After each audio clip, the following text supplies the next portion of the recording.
Hi guys, welcome back to my channel. Today we are gonna talk about my weight loss journey. So if you guys want to know about my weight loss journey, keep watching.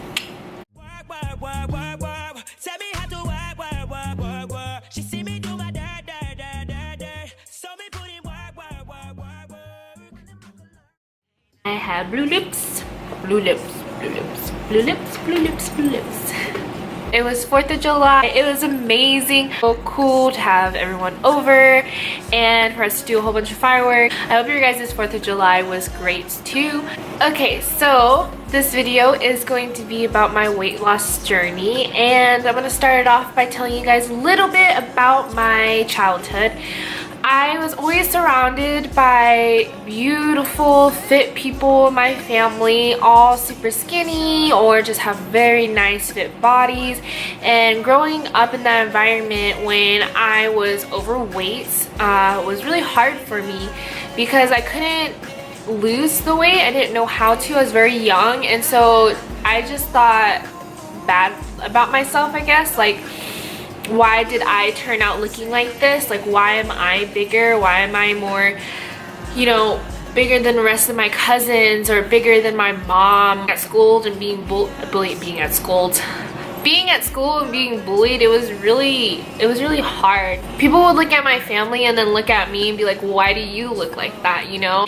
And it turned into a lot of binge eating then in elementary school and middle school. You know, Asian families, we eat a lot. You know, we always get food out, so much good food, pho. I had 3 big pho bowls. I just couldn't control my eating, and I kind of ate my feelings away. And then in middle school, people would make fun of me all the time, and I was just like, this sucks.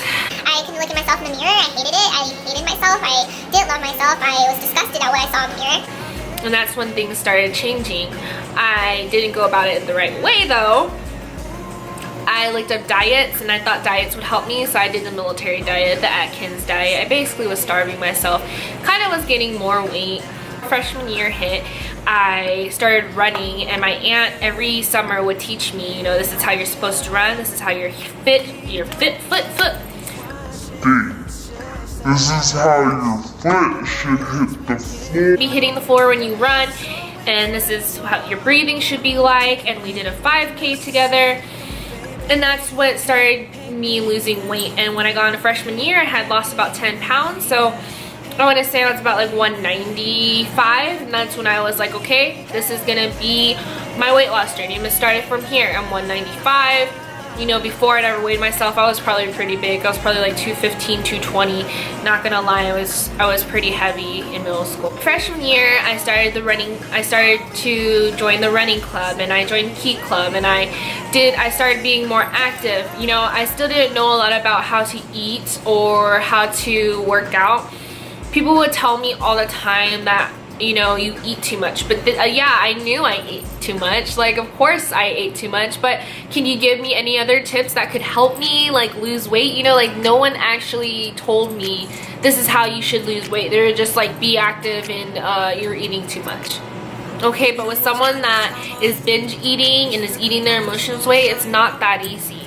You know, as much as I tried to not eat as much as I just, like, you know, I was eating my emotions away, so I just ate. In freshman year, I started running and eating right, and by eating right I mean smaller portion sizes because I couldn't pick what I ate. Fast forwarding junior year, I joined the weightlifting class, and that was an elective, and I started learning more about weightlifting. And you know, throughout the years I was doing my research on weightlifting, and you know, I learned that weightlifting, you still burn calories after you're done with your workout. And I started looking at more YouTube videos and reading more articles and educating myself on the correct way to lose weight, the healthy way. Or I would do smaller portion sizes, and I would just limit myself on what I was eating at home since I didn't have a choice.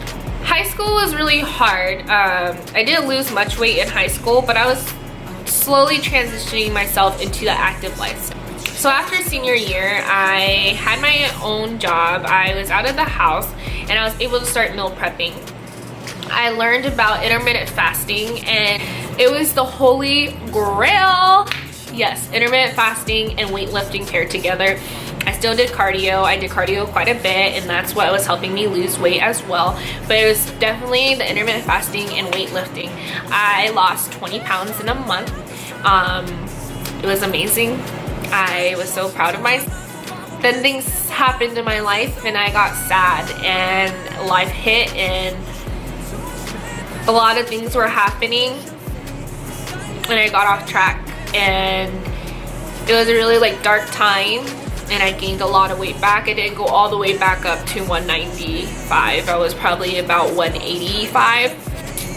I then moved in with my aunt, and I wanted to join the Air Force since I was little, so it was time to join the Air Force, and I had to lose 20 pounds. I think it was 15 to 20 pounds.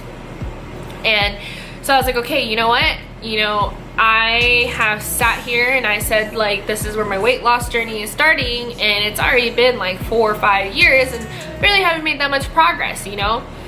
So I was sitting at 185, 190, and I was like, okay, I need to join the Air Force. I need to lose 20 pounds. We're gonna do this. So I buckled down, and I learned so much about weightlifting and eating and intermittent fasting even more, and all the benefits.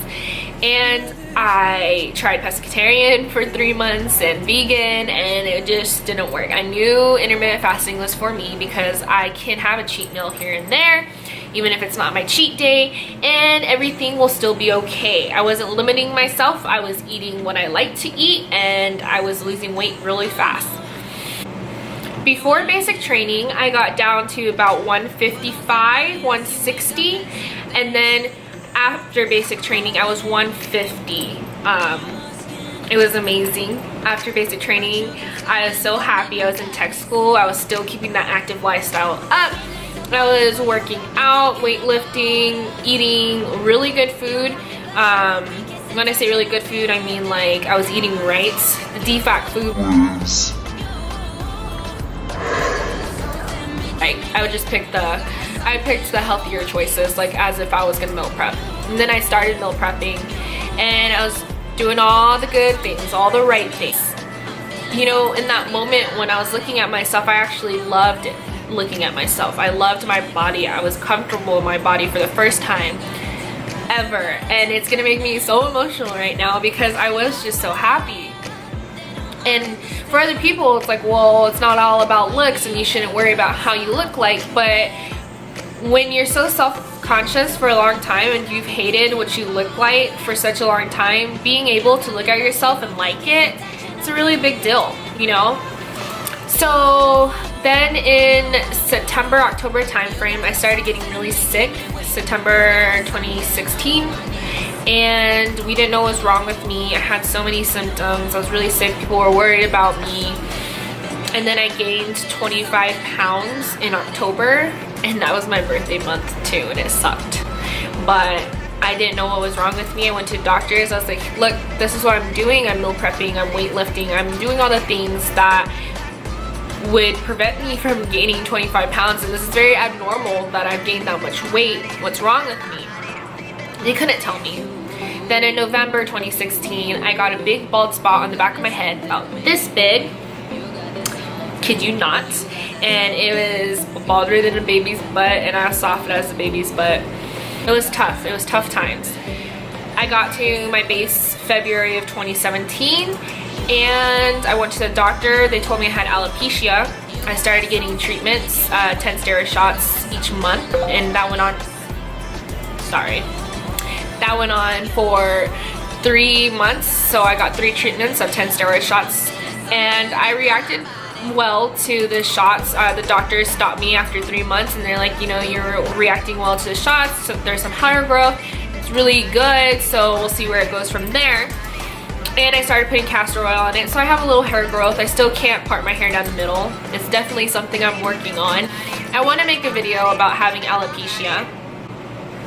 It's gonna be super hard for me. It's an adjustment. That didn't really have anything to do with my weight gain at all. And in April of 2017, I got really, really bad pains in my lower stomach. super bad pain. The CAT scan, and they found a 9.5 centimeter cyst on my ovaries. It was my right side. So the whole process with the doctors I'm just gonna skip, but basically I had surgery on my right ovary.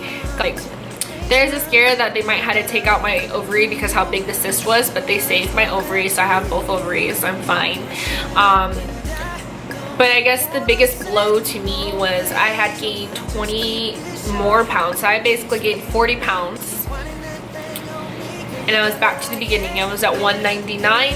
I was sitting there after surgery, 2 weeks on bed rest, eating like crap because I was in pain. I couldn't move. I couldn't really eat certain things. Certain things made me want to throw up. And I was just sitting there and I was just really upset because the doctors told me I couldn't weight lift for 3 months. I couldn't run for 3 months. I couldn't do this and that for 3 months. And I was so focused on the negativity the first month after my surgery that I didn't really do anything. I was just sitting in there in pain, you know, and I really couldn't move. But I didn't look at what I could do. I was just looking at what I couldn't do. And I was talking to my friend and I was like, I can't do this anymore. I can't look like this. You know, this is what I used to look like and I'm feeling like what I did before. I feel self-conscious. I feel gross. I can't look at myself in the mirror. I feel so heavy. I don't fit any of my clothes. I need to do something about it. So I went to the doctors, asked them what I could do, and I asked them a billion gazillion questions on what workouts I was able to do. Figured out that what I was gonna do, right? I can meal prep. I can intermittent fast. I took apple cider vinegar. And apple cider vinegar, 2 tablespoons in water with honey, and just a little bit honey, raw unfiltered honey. And I would drink that 2 times a day. And apple cider vinegar helps with appetite suppressant and also helps with weight loss and skin benefits and all kinds of crap. For pain, I took turmeric. I take turmeric supplements, and I also take, I put turmeric in like all my food, even if I'm not making a curry. Turmeric is an anti-inflammatory because I didn't want to take that medication, and that helped with my SI joint because I found out that my SI joint was irritated, and that's why I was having really bad back pain. It wasn't because of my surgery. And also I have plantar fasciitis from wearing my ABU boots for a year, the same pair. So anyone else in the military, make sure you put some gel inserts in them shoes and get another pair of boots because you can develop plantar fasciitis and it hurts like a bitch. So I got into intermittent fasting and eating right and apple cider vinegar, and I started losing some pounds, like 2 pounds here and there. Then I started looking at what can I do for workouts. So I can't do any workouts that use my abs. I can't run, but what can I do? I can weight lift my arms, my back, my shoulders. Started trying out, could I leg press? No, I can't, so let me try something else. I was looking at the things I could do. This is June, you know, June in 2017, and I lost 10 pounds. So now we're in July and it's going, and I'm still figuring out what I can do. August, I'm allowed to start weightlifting again, and I'm so excited. But I guess the whole point of this video sharing my weight loss is to tell you guys that don't focus on the negativity, because that's what I did in the beginning, and when you focus on what you can do anything. So I want to be a personal trainer, and I'm working on my certificate and working on my nutrition degree. And I'm kind of glad that this happened to me. Everything happens for a reason. I never had limitations on what I could do. So I never knew the struggle of not being able to do certain things when it comes to weightlifting or working out. Learning about these struggles, I can help someone that needs that help, you know? Like I can help someone if they can't do abdominal workouts because they just had abdominal surgery. So I feel like this is a blessing for me to help the people I'm going to be training, you know, and just everyone that is watching me. I want to make more videos to tell you guys, you know, this is what I did after surgery, or this is how I can help you with this if you can't do this. And I just really want to express to you guys that it is heartbreaking that I like gained all this weight back, but now I'm starting a new weight loss journey, and I just want you guys to take that journey with me and see what I can do when I'm so limited. But if you put your mind to something and you look at what you can do and not what you can't do, you can do amazing things, and I just want you guys all to know that. So thank you for watching. My camera is dying, so we gotta end this video. Thank you for watching. Please like, subscribe, and share. I will see you guys in the next video. Bye!